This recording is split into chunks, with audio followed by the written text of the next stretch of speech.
napanood din natin to mga idol, oh.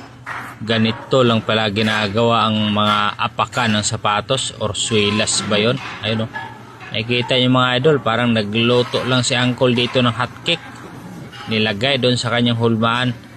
Napakanipis lang nito mga idol, oh. Ganyan pala, no. Grabe. At ayun, isasalang na. Ilagay sa kanyang oven. At maya maya paghango niya mga idol, ilublob sa tubig. Oo. Napakadali lang. Tuyo na agad yung akala mo hotcake kanina kanyang binuhos. At meron ng design ito sa ilalim, oh. Ganyan pala ginagawa mga idol, no. Bago ilagay yung pinakasapatos niya, talagang may tagagawa din talaga ng talampakan.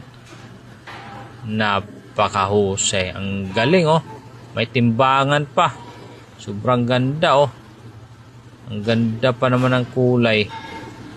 Ganyan lang pala ginagawa yan. Oo. Iba-ibang sukat ito mga idol. Siyempre, pag sapatos dapat madami sukat.